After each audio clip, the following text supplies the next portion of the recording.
Olá, povo de Deus! Estamos iniciando mais uma live das 20 horas em ponto. Nós estamos trabalhando no Apocalipse. O nosso módulo é o Deus Trino. Nós estamos iniciando esse módulo. O objetivo dele é compreender quem é o Deus Trino e qual a sua relação com a eternidade passada, com o presente século mau e com o mundo vindouro. Então, Apocalipse, quando o fim é só o começo. Nós vamos compreender quem é o Deus Trino, a sua relação com a eternidade passada, com o presente século e com o mundo vindouro. O nosso texto base se encontra em Apocalipse, capítulo 1, o versículo de número 4. Apocalipse, capítulo 1, o versículo de número 4, a segunda parte desse verso. Vamos lá, Apocalipse 1, 4. Da parte dos 7 espíritos que se acham diante do seu trono. Apocalipse 1, 8. Eu sou o Alfa e Ômega, diz o Senhor Deus, aquele que é, que era e que há de vir, o Todo-Poderoso. Versículo 13. E no meio dos candeeiros, um semelhante a filho de homem, com vestes talares, e cingido à altura do peito com uma cinta de ouro. Versículo 14. E sua cabeça e cabelos eram brancos como a alva lã, como neve, os olhos como chama de fogo, os pés semelhante ao bronze polido, como que refinado numa fornalha, a voz como voz de muitas águas. 16. Da boca saía-lhe uma afiada espada de 2 gumes. O seu rosto brilhava como o sol na sua força. Quando o vi, caí aos seus pés como morto. Porém ele pôs sobre mim a mão direita, dizendo: Não temas, eu sou o primeiro e o último, e aquele que vive. Estive morto, mas eis que estou vivo pelos séculos dos séculos, e tenho as chaves da morte e do inferno. Então, esses são os versículos que nos dão os textos básicos em que nós vamos trabalhar esse tema, o Deus Trino. Nós vamos iniciar com esta saudação de peso, vamos falar da tríplice saudação e os papéis, e com adoração, advertência e o selo deste início do livro do Apocalipse. O Apocalipse, ele inicia com uma saudação de peso. Nós encontramos João, ele inicia essa saudação às 7 igrejas que se encontram na Ásia, e ele diz: graça e paz a vós outros. Depois, nós temos uma saudação da parte de Deus, o Pai. Irmão Paulo, seja muito bem-vindo neste módulo Apocalipse, o Deus Trino. Então, a saudação continua da parte daquele que é, que era e que há de vir. Aqui nós podemos fazer uma alusão a Deus, o Pai, o Eterno. Da parte dos 7 espíritos que se acha diante do seu trono, e da parte de Jesus Cristo, a fiel testemunha, o primogênito dos mortos e o soberano dos reis da terra.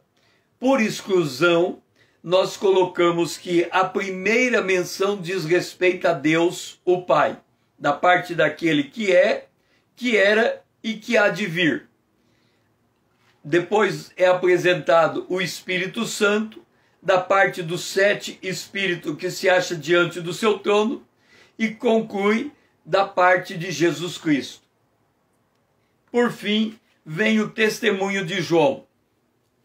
E nos constituiu reino sacerdotes para o seu Deus e Pai, a ele a glória e o domínio pelos séculos dos séculos. Amém.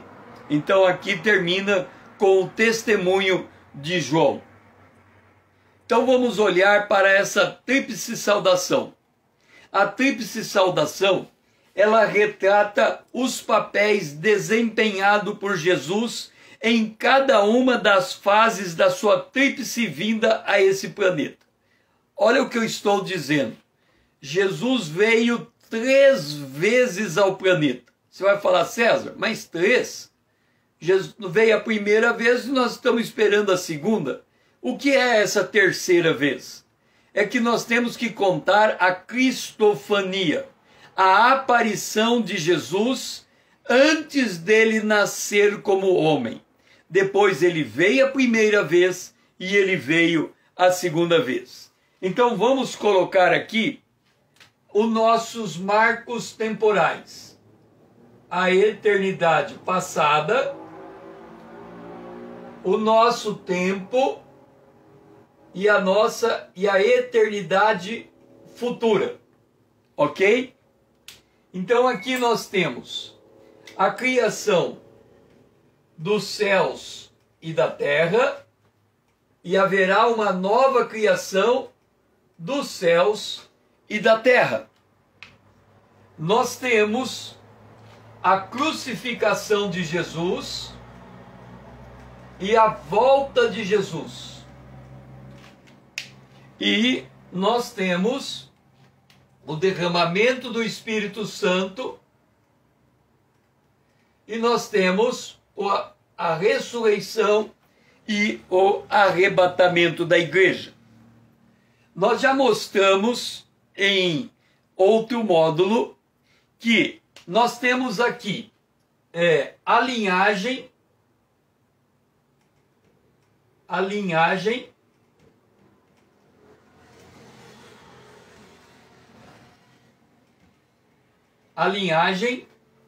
depois da linhagem nós temos Israel,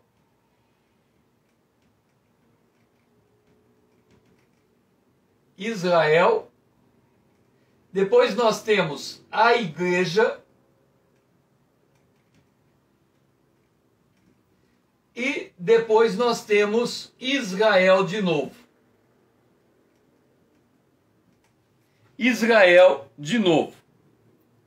Então, vamos trocar aqui a cruz para ficar mais em linha com a história.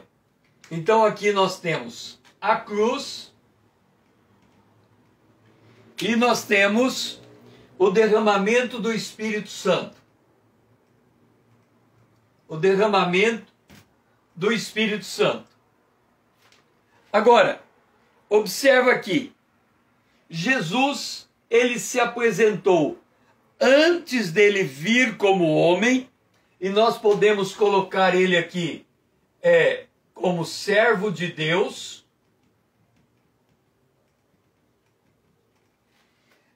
E Jesus, ele vem para a igreja como Redentor, o Messias.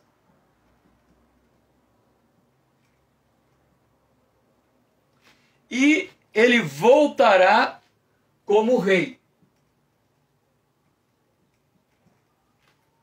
Então nós podemos caracterizar 3 momentos da vinda de Jesus. Como servo, ele na qualidade de servo, nas cristofania, ele na qualidade de redentor, filho do homem, no período da sua morte, ressurreição e o período da igreja, e ele voltando como rei dos reis.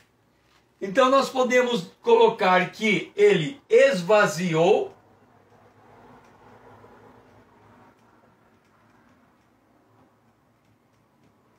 ele se esvaziou, ele, e aí nós podemos dizer aqui que quem estava coordenando toda esta ação seria o Pai.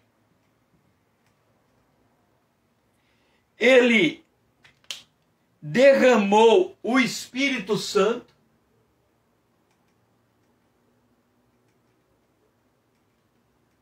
Então nós estamos na dispensação do Espírito, que é a dispensação da graça.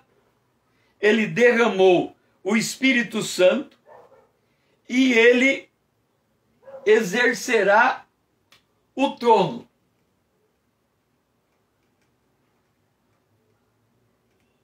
Ele exercerá o trono.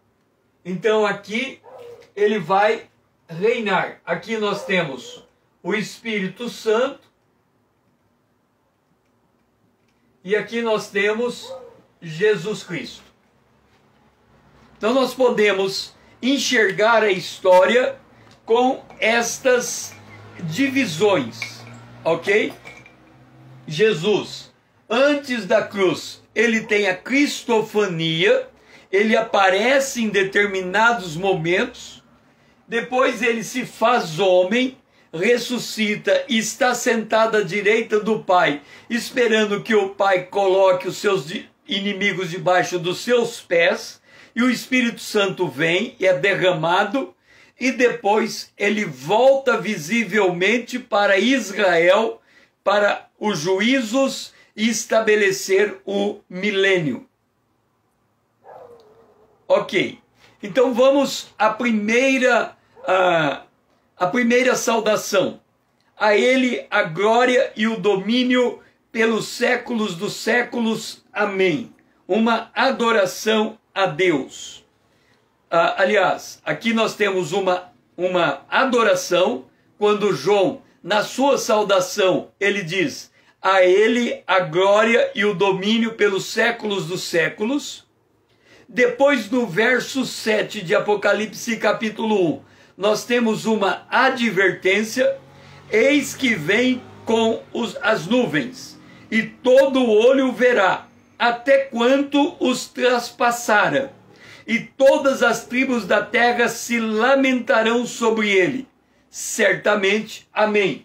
Falando desse período depois do arrebatamento da igreja. E por fim nós temos o selo. É como se Jesus autenticasse o livro do Apocalipse, quando ele declara: eu sou o Alfa e o Ômega, diz o Senhor Deus, aquele que é, que era e que há de vir, o Todo-Poderoso. Então, Jesus entrega uma revelação e ele bate o selo dele nessa revelação. Ele diz: eu que estou entregando essa revelação, eu sou o primeiro e o último, ou seja, o Alfa e o Ômega. Eu, diz o Senhor Deus, eu sou aquele que era, que é e que há de vir. Eu sou o Todo-Poderoso. Então agora vamos ver. Vem uma pergunta. Nós estamos vendo Deus, o Pai, o Filho, o Senhor e o Espírito Santo. Eles se fazem presente nesta abertura da carta do Apocalipse. Eles se fazem presente como Deus Trino. Mas quando nós olhamos para o Antigo Testamento, só tem Deus. O único Deus. O único Deus. No Antigo Testamento só tinha o único Deus. No Novo Testamento é bem específico que Deus se apresenta como Deus Trino. Então nós vamos ver, Deus, o único Deus, é compatível com a Trindade? Não sei se vocês entenderam o que eu estou dizendo. Será que o único Deus do Antigo Testamento é compatível com a Trindade no Novo Testamento? Por que a Trindade está no âmago das Escrituras. O que é a Trindade? Um Deus, três pessoas. Então vamos ver cada um desses tópicos. Primeiro, Deus é compatível com a Trindade? Por que eu estou dizendo isso? Porque os judeus batem de pé junto que há um só Deus. Eles não aceitam em hipótese alguma a revelação do Deus Trino. No entanto, a igreja enxerga, ou ela pela fé percebe o Deus Trino. Então qual é a compatibilidade entre eles? Então vamos lá. Para nós podermos entender essa compatibilidade, nós temos que nos lembrar de Moisés, diante da sarça ardente. Deus pede para que ele tire as sandálias dos seus pés, porque ele está pisando terra santa. Para nós falarmos de Deus, o único Deus, e da Trindade, nós estamos pisando terra santa. Devemos tirar as sandálias dos nossos pés. Deus é apresentado no Apocalipse como um em três pessoas, o Deus Trino.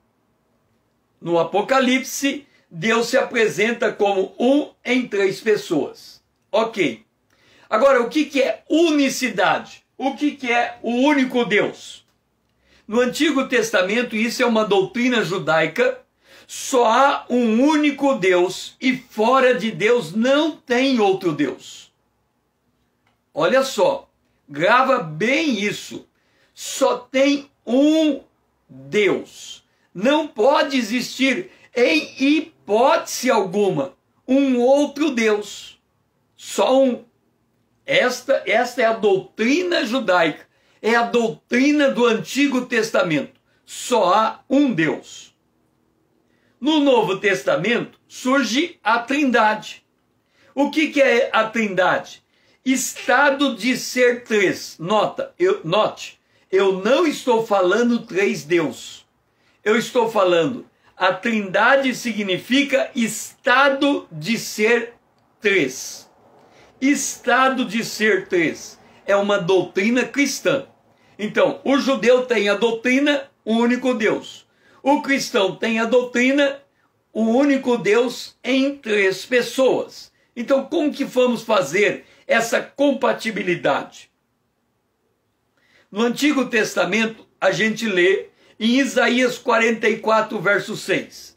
Assim diz o Senhor, Rei de Israel, seu Redentor, o Senhor dos exércitos. Eu sou o primeiro e sou o último, e além de mim não há Deus. Então, em Isaías 44, verso 6, está estabelecido a um só Deus. Entenda uma coisa, a doutrina da palavra de Deus é como uma reta e outra reta. Quando você olha duas retas, elas não se encontram. Mas lá no infinito, as retas se encontram. Quer dizer, se você olhar duas retas, à medida que a reta vai ficando longe de você, a reta vai se encontrando. Ou seja, quando você tem duas verdades que são em paralelas, as duas são verdadeiras, mas uma parece negar a outra, é porque nós precisamos olhar como para o infinito, para encontrar o ponto em que as duas doutrinas se encontram. A doutrina de que há um único Deus e a doutrina que tem três pessoas em Deus. No Novo Testamento, nós lemos, por exemplo, 1 Pedro capítulo 1, verso 2. Eleitos segundo a presciência de Deus Pai, em santificação do Espírito, para obediência à aspersão do sangue de Jesus Cristo. Graça e paz vos seja multiplicada. Agora, observa o cumprimento de Pedro. Pedro só tem um Deus, e ele escreve só uma vez o nome de Deus. Deus Pai. Quando ele fala do Espírito, ele diz Espírito. E quando ele fala de Jesus, ele diz Jesus Cristo. Nota que ele falou Deus Pai, Jesus Cristo e Espírito. O que significa isso? Tem gente que diz assim: eu creio em Deus Pai, em Deus Filho e Deus Espírito. Ok? Eu creio que você já ouviu alguém dizer assim: eu creio em Deus Pai, em Deus Filho, em Deus Espírito. Porque Deus Pai é Deus, Deus Espírito é Deus e Deus Jesus Cristo é Deus. Isto é absolutamente verdadeiro. No entanto, como só existe um Deus, não é bom que na mesma frase a gente repita o nome de Deus 3 vezes. Então como é que a gente fala? Deus, o Pai. Então o Pai é colocado como Deus. O Espírito Santo, então não precisa acrescentar nada, ele é Espírito e ele é Santo. Deus é Espírito e é Santo. Santo, Santo, Santo. Então o Espírito Santo. E Jesus Cristo. Como que eu vou designar ele agora? Para não ficar apenas o nome de um homem. Então eu falo Jesus Cristo, o Senhor. Então quando eu vou colocar os 3 na mesma frase, eu digo Deus o Pai, o Espírito Santo e Jesus Cristo, o Senhor. Ok? É igualzinho Pedro faz aqui em 1 Pedro 1:2. Deus Pai, Espírito Santo e Jesus Cristo. Ele não repete o nome de Deus 3 vezes. Agora, a Trindade, ela está no âmago das doutrinas. Por exemplo, Isaías 44:6 diz assim: eu sou o primeiro, eu sou o último, além de mim não há Deus. Agora, olha o que está escrito em 1 João capítulo 4, verso 8. Deus é amor. Agora, olha o que está em Apocalipse capítulo 1, verso 4. Da parte daquele que é, que era e que há de vir. Que é, que era e que há de vir. Vamos entender essa afirmação. Você está vendo aqui, ó, a eternidade passada? No princípio criou Deus os céus e a terra. Significa que antes do princípio, o que é que existia? O que é que existia aqui atrás? Deus. Somente havia Deus na eternidade passada. Ok? Somente existia Deus. Agora, quem é Deus? Deus é Espírito, Deus é amor. César, Deus é amor? É amor. Mas só havia um único Deus. Como é que Deus podia amar? O que significa amar? Amar significa bem querer pelo outro. Amar é bem querer pelo outro. Se só tinha um Deus, como é que ele poderia bem querer ele próprio? Não dá. Deus é amor. Então, em Deus havia o Pai e havia o Filho. Isso na eternidade passada. O Pai ama o Filho e o Filho ama o Pai. Quantos temos aqui? 2 pessoas, mas só temos um Deus. Então não pode ter 2 pessoas e um Deus. Deus não pode ser Deus Pai, Deus Filho, sem ter uma terceira pessoa. E você vai dizer, César, por que não pode ter 2, tem que ter 3? Presta atenção. Aqui tem o Pai, aqui tem o Filho. O que nós temos entre o Pai e o Filho? Um vazio. Se houvesse somente o Pai e o Filho, entre o Pai e o Filho teria um vazio. Quantos Deus nós tínhamos? 2. O Pai do lado de cá e o Filho do lado de lá. Percebe?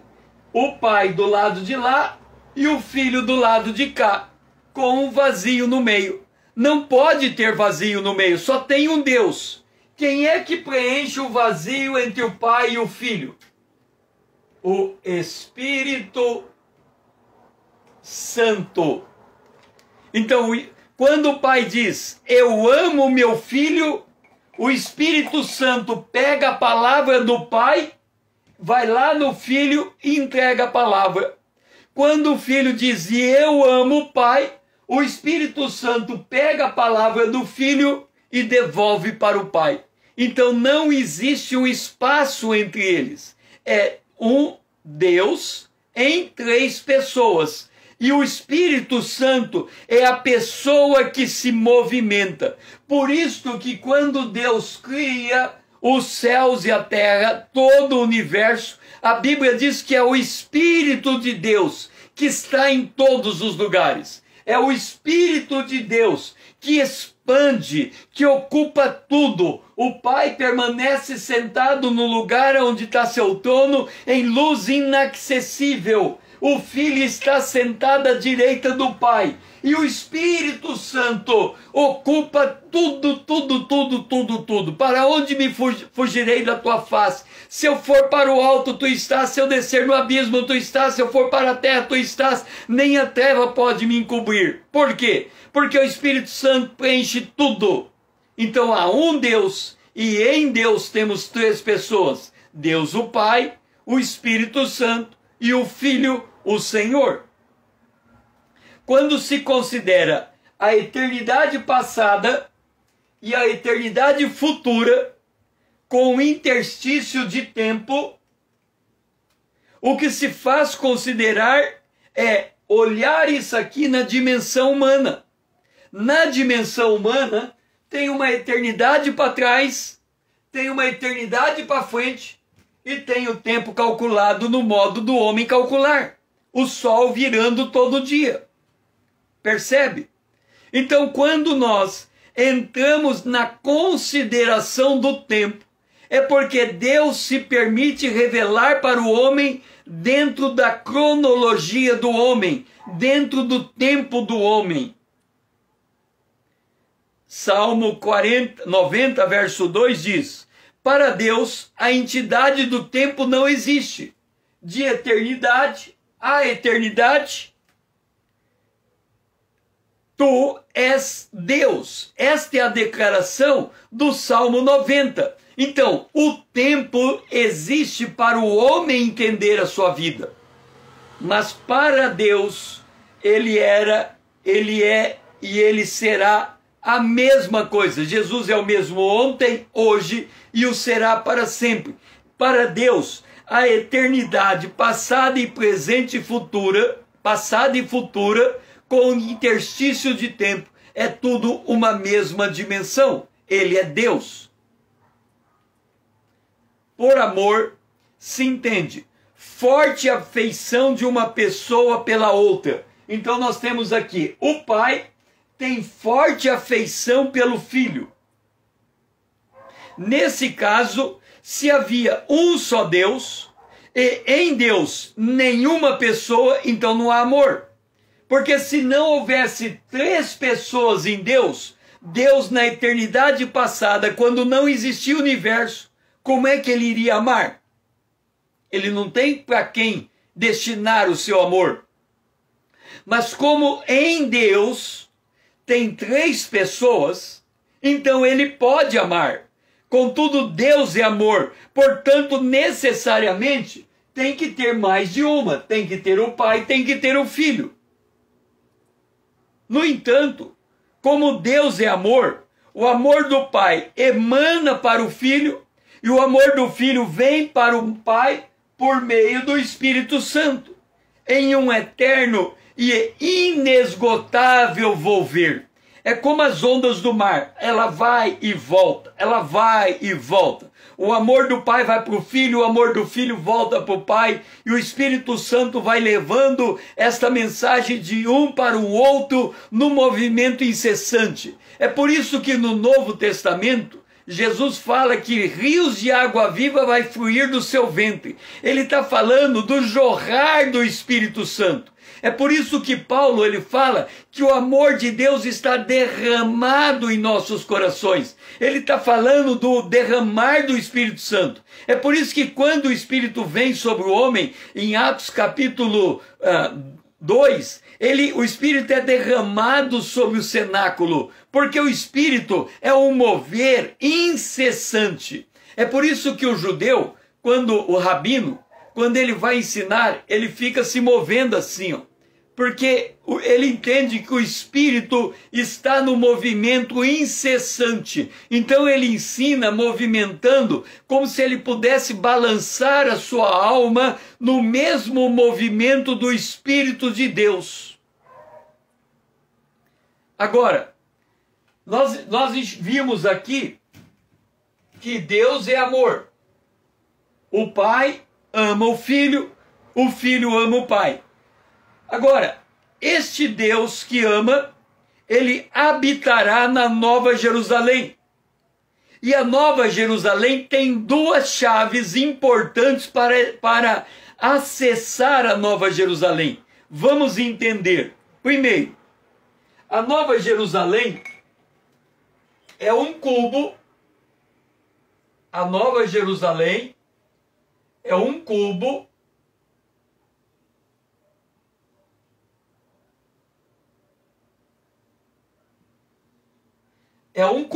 a Nova Jerusalém. Não está bem um cubo aqui, né? Mas é um cubo. Vamos desenhar melhor aqui. Vamos lá. Um quadrado.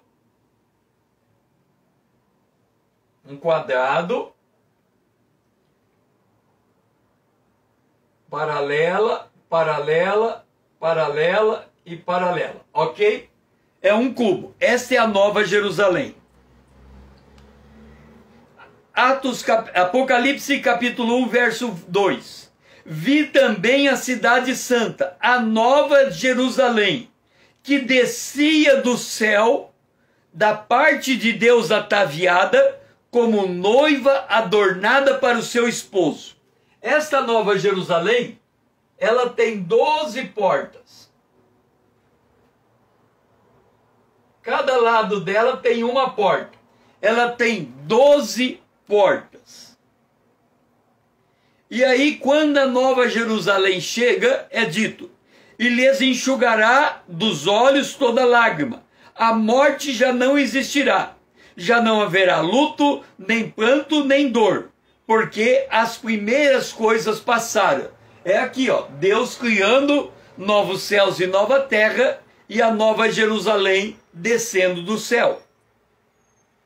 Agora, olha Apocalipse capítulo 21, verso 3. Então ouvi uma grande voz, vinda do trono, dizendo: eis o tabernáculo de Deus. A Nova Jerusalém é um tabernáculo.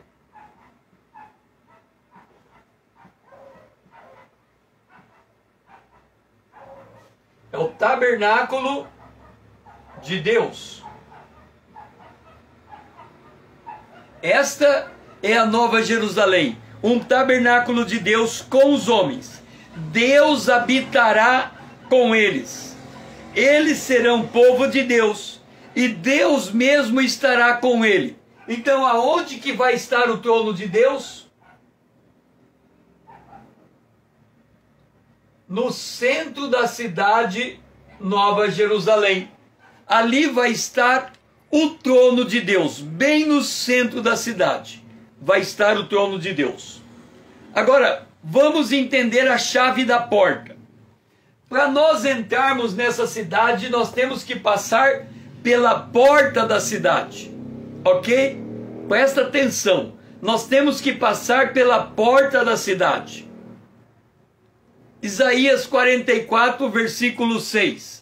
Assim diz o Senhor, Rei de Israel, seu Redentor, o Senhor dos Exércitos: eu sou o primeiro, eu sou o único, o último, e além de mim não há Deus. Deus. Deus é um único Deus. Agora, olha o detalhe. Ficarão de fora os cães, os feiticeiros, os impuros, os assassinos, os idólatras e todo aquele que ama e pratica mentira. Estes não podem entrar na cidade. E a cidade, ela tinha uma grande muralha, com 12 portas. Olha só, 12 portas, 3 de cada lado. Junto às portas, 12 anjos. E sobre elas, nomes escritos que são 12 tribos dos filhos de Israel. Quem é que está na porta? Quem é que está na porta? Israel. O que nós podemos entender? Que quem entrar na porta tem que falar com o judeu. Olha só, para entrar na Nova Jerusalém, quem está na porta é o judeu. Para passar na porta é ele que dá a senha. Qual é a senha? A um Deus. Se alguém da igreja falar, olha, não é um Deus não, é 3 pessoas, não entra. Entenderam? A revelação do Antigo Testamento vem primeiro que a do Novo. Há um só Deus. Então quem quiser passar por essa porta tem que entregar a senha. Qual é a senha? Só tem um Deus. Ah, mas eu sou crente. É Deus Pai, Filho e Espírito Santo. Não entra. Só tem um Deus. Fora de Deus não há outro. O judeu é o porteiro da cidade celestial. Significa que ou eu creio que tem um só Deus, ou eu não entro na Nova Jerusalém. Ok? Então, para eu entrar na cidade do Deus vivo, eu tenho que declarar a um só Deus. Agora vamos para a chave da intimidade, a chave do trono. Lembra que eu falei que tem um trono no meio da cidade? Então vamos para o trono. Agora nós já entramos na cidade. Nós entramos na cidade com a senha, a um só Deus. Agora que nós entramos na cidade, para onde nós vamos? Para o trono. Eleitos segundo a presciência de Deus Pai, em santificação do Espírito, para obediência e aspersão do sangue de Jesus Cristo. Graça a vós e paz vos seja multiplicado. Ou seja, para entrar na porta, eu tenho que crer que há um Deus. Mas para eu chegar no trono, eu tenho que crer que Deus tem 3 pessoas. Vocês entenderam? Para passar pela porta, eu vou passar pelos judeus. Só um Deus. Mas depois que eu entro na cidade, eu tenho que crer que em Deus tem 3 pessoas. Como assim, César? Ao redor do trono, há também 24 tronos, e assentado neles, 24 anciãos, vestidos de brancos, em cuja cabeça estão coroas de ouro. Então nós temos 24 tronos, 12 apóstolos e 12 tribos de Israel. 24 tronos, os santos do Antigo Testamento e os santos do Novo Testamento. Agora, quem é que está sentado no trono?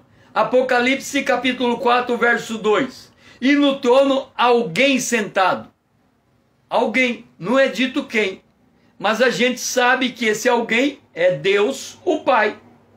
O Deus, o Pai, está sentado no trono. Então a gente olha para o trono, quem é que a gente vê? Bem-aventurados, limpos de coração, porque eles verão a Deus. Quem? Deus, o Pai. Eleito segundo a presciência de Deus Pai. Quem é que está diante do trono? Apocalipse capítulo 4, verso 5. E diante do trono ardem 7 tochas de fogo. Então tem 1, 2, 3, 4, 5, 6, 7 tochas de trono. Quem são essas tochas? Os 7 Espíritos de Deus, a segunda pessoa da Trindade. Apocalipse capítulo 6, versículo 5. Então eu vi no meio do trono,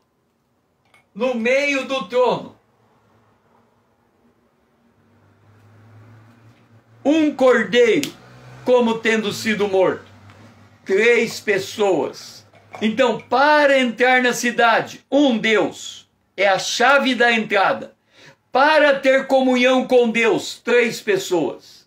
Eu só consigo ter comunhão com Deus se eu entender o papel de cada uma das 3 pessoas. Então vamos entender a unidade, a unicidade e a trindade de Deus à luz da experiência. Vamos entender o Deus Trino unindo judeus e gentios. E vamos entender o Uno e o Trino pela cruz. Então vamos lá. Pela experiência, a absoluta, presta bem atenção, o judeu, ele tem absoluta convicção, e ninguém tira isso dele, que há um só Deus. O cristão tem absoluta convicção que em Deus tem 3 pessoas. Há um só Deus, unindo as 2 doutrinas, há um só Deus que coexiste em 3 pessoas. Então, Apocalipse capítulo 1, verso 3. O primeiro assenta a sua convicção como quem está na porta da cidade. Então, quem entra na porta da cidade, há um só Deus. O segundo experimenta o relacionamento na intimidade, diante do trono de Deus, no seio daquele que está prostrado diante do trono da graça. O primeiro, que é o judeu, ele vê a realidade de longe, ele só enxerga um Deus, porque ele está vendo Deus de longe, ele está na porta da cidade, ele não está olhando o trono na cidade, no meio da cidade, ele está lá na porta. Então ele vê a realidade de longe. O segundo, que é a igreja, está imerso nesta realidade. No entanto, ambos, judeus e gentios, contribuem efetivamente para asseverar a verdade da doutrina da Trindade. Então vamos ver como que o Deus Trino se une com Deus Uno, o único Deus. A muralha da cidade tinha 12 fundamentos, e estavam sobre este os 12 nomes dos apóstolos do Cordeiro. Então veja, temos 12 portas e a muralha dividida em 12 fundamentos. Cada fundamento, o fundamento da muralha, quem é? Apóstolo.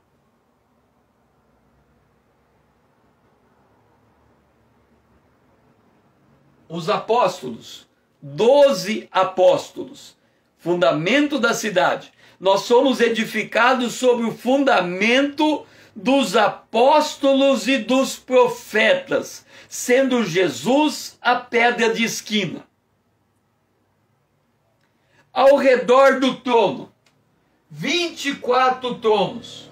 1, 2, 3, 4, 5, 6, 7, 8, 9, 10, 11, 12, 13, 14, 15, 16, 17, 18, 19, 20, 21, 22, 23, 24 tronos.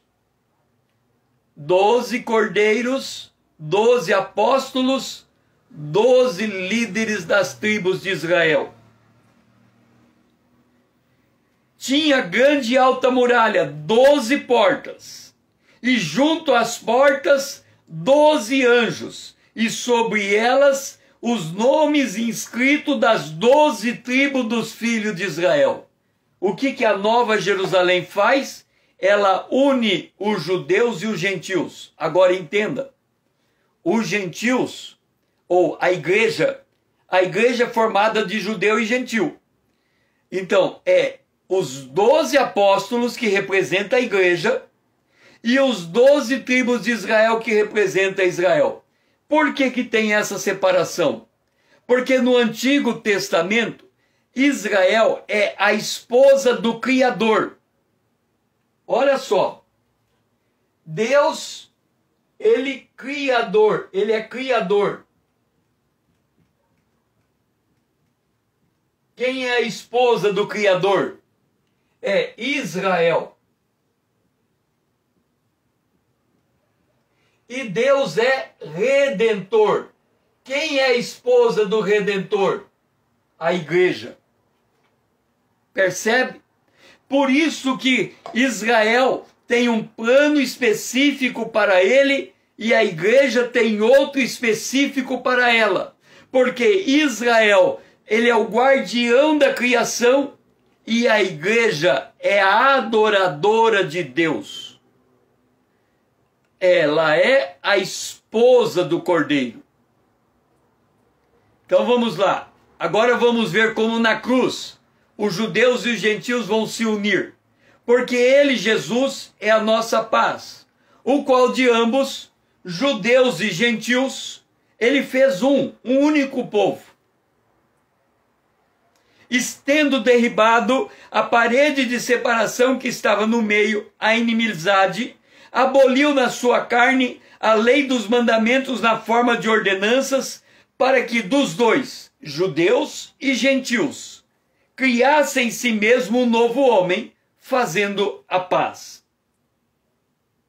E reconciliasse ambos em um só corpo com Deus, por intermédio da cruz, destruindo por ela a inimizade.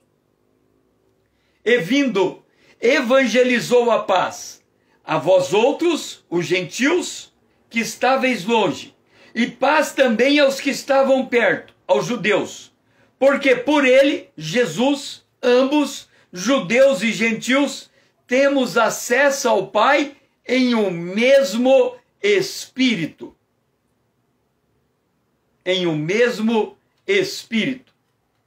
Agora podemos voltar à saudação do Pai, à saudação do Espírito Santo e à saudação de Jesus Cristo. A saudação do Pai, da parte daquele que era, que é, da parte daquele que é, que era e que há de vir. Esta saudação implica que o tempo passado, presente e futuro estão todos eles sincronizados. Isto é, Deus é eterno. E traz consigo duas revelações. A primeira revelação revela Deus o Pai. Eu sou o que sou. Êxodo 3,14. Imediatamente eu me achei em espírito, e eis armado no céu um trono, e no trono alguém assentado. Quem é que está assentado no trono? Deus, o Pai. Há um só Deus, Deus o Pai, está sentado no trono. Mas também revela o Filho. Esta expressão, da parte daquele que é, que era e que há de ser, revela o Filho. Jesus disse: eu e o Pai somos um. Em João capítulo 12, verso 25, Jesus disse: quem me vê a mim, vê aquele que me enviou.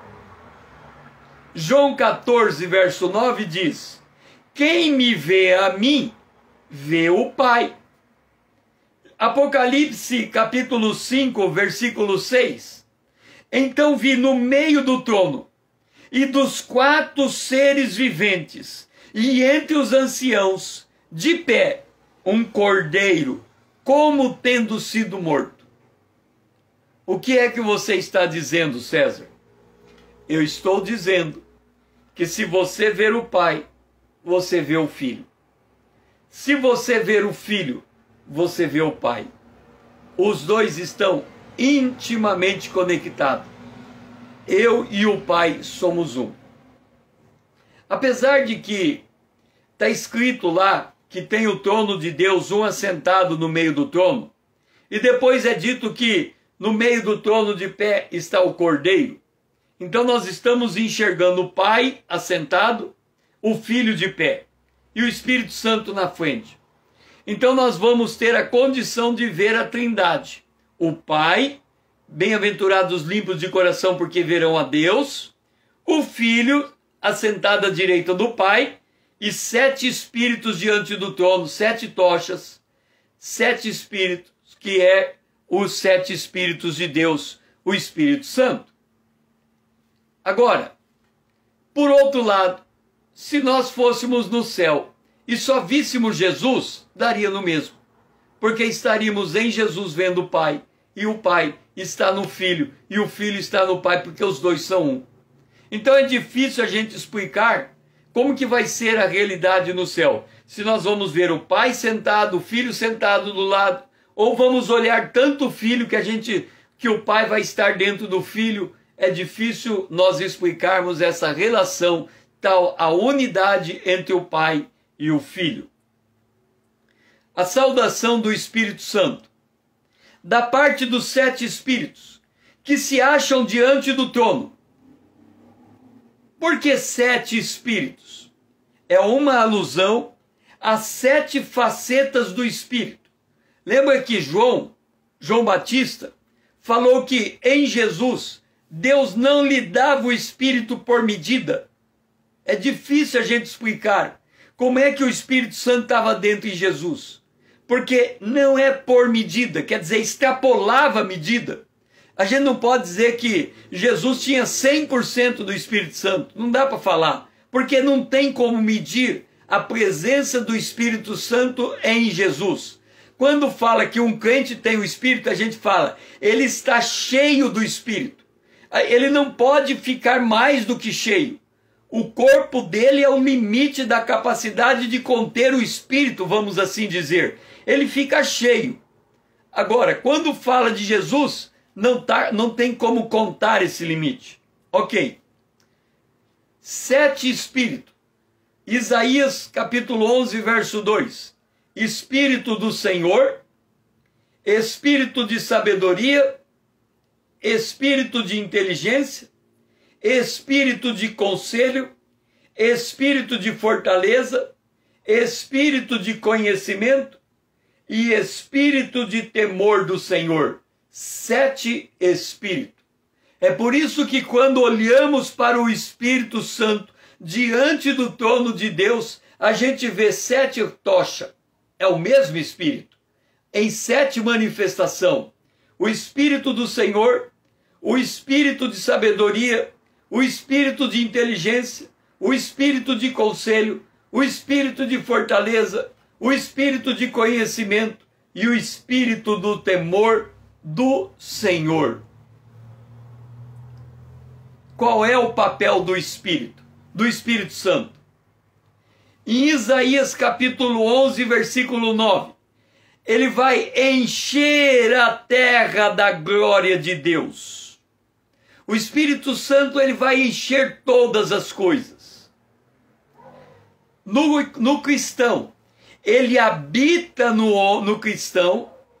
Jesus disse, vocês o conhecem porque ele habita em vocês. Ele habita no cristão. E ele sela o cristão. É por isso que todo nascido de novo vai ser arrebatado. Porque ele está selado. Nem todo aquele que vem a Jesus, de maneira nenhuma Jesus lança fora. Ele tem o selo do Espírito. E é o selo do Espírito que quando tocar a trombeta, o azeite vai ser como um combustível do foguete. E a gente sobe, porque o Espírito é o nosso selo. O Espírito Santo ensina todas as coisas e nos faz lembrar das palavras de Cristo. Esta é a função do Espírito Santo, nos ensinar acerca de Jesus. O papel do Espírito Santo também é convencer o homem do pecado, da justiça e do juízo. O papel do Espírito Santo é dar testemunho de Jesus para nós, testificar de Jesus. O papel do Espírito Santo é nos guiar nas coisas vindouras, é nos guiar em toda a verdade e nos anunciar a volta de Jesus, a eternidade futura. É o papel do Espírito Santo, nos guiar em toda a verdade. E o papel do Espírito Santo é glorificar Jesus Cristo e anunciar que tudo pertence a Ele. Agora, a saudação de Jesus Cristo.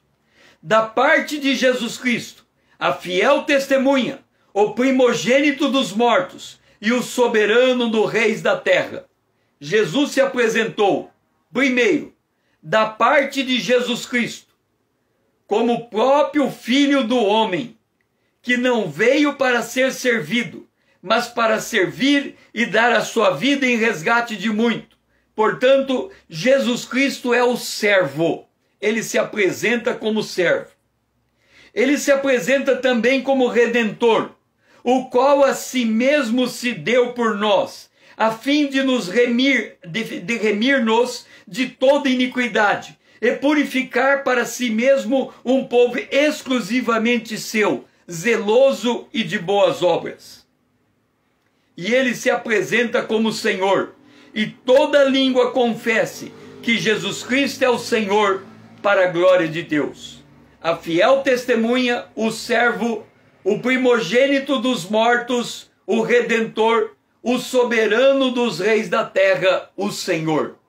Nesta saudação, Apocalipse capítulo 1, versículo 5, Jesus se apresenta em 3 aspectos: como servo, fiel testemunha, como redentor, primeiro a ressuscitar dentre os mortos, primogênito dos mortos, e como Senhor, soberano dos reis da terra.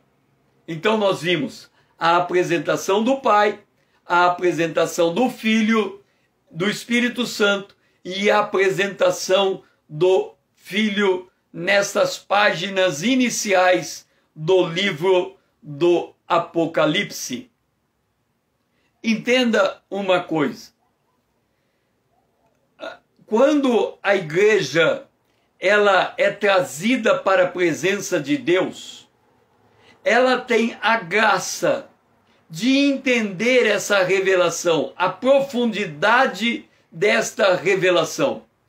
Você se lembra que quando eu iniciei essa parte da aula, eu havia dito que Moisés, ele estava chegando diante da sarça que ardia, e o Senhor disse assim para ele: Moisés, tira o sapato dos teus pés, porque a terra que você pisa é terra santa. Tira a sandália dos teus pés. Moisés tirou a sandália dos seus pés. Da minha parte, quando eu disse isso para você, se eu pudesse baixar a câmera aqui, vocês iam perceber que eu também tirei o meu chinelo. Eu estava de chinelo, eu tirei o chinelo e fiquei descalço. A primeira vez que eu tive a oportunidade de dar esse estudo foi numa igreja, a Igreja Batista Nacional em Várzea Grande. Eu dei a escola bíblica dominical e eu tinha que apresentar o Deus Trino. Naquela escola bíblica dominical, na hora de dar o estudo, eu também tirei os meus sapatos, coloquei de lado e dei aquela aula descalço. Por quê? Porque eu entendo que quando nós lemos a palavra de Deus, ela deve nos impactar ao ponto de fazer diferença no comportamento que temos. Se a gente lê que Moisés, quando viu a sarça ardendo, ele teve que tirar as sandálias dos seus pés. Quando nós falamos da Trindade, nós também temos que estar descalços, porque nós estamos pisando em terra santa. Por isto que eu adoto este gesto, todas as vezes que meu foco é ensinar cada uma das pessoas da Trindade e apresentar Deus o Pai, Jesus Cristo, o Senhor, e o Espírito Santo. Que o Senhor nosso Deus possa nos fortalecer nesse discernimento e nós possamos enxergar pelos olhos da fé o papel de cada pessoa da Trindade, porque assim a nossa fé é fortalecida. E com isso nós estamos encerrando esta live. Eu espero encontrar com você amanhã às 20 horas em ponto, aqui no Instagram, dando a parte 2 desse estudo, o Deus Trino. Eu convido você a fazer parte da minha comunidade no Instagram. Me ajude a tornar essa comunidade relevante, para eu continuar ministrando a palavra de Deus a partir desse lugar. E também, pegue este vídeo, marque no aviãozinho todos os seus amigos e encaminhe para eles. Me ajude a despertar o povo de Deus. Desperta tu que dorme. Levanta-te entre os mortos e Cristo te esclarecerá. Me ajude a despertar o povo de Deus, porque Jesus está voltando e nós temos que estar cheios do azeite, preparados para subirmos no abrir e piscar dos nossos olhos. Irmão Paulo, Dora, foi muito bom ter vocês aqui comigo nesta noite. Que o Senhor continue abençoando vocês e todos que estão me ouvindo nesse restante de dia. Que o Senhor seja louvado.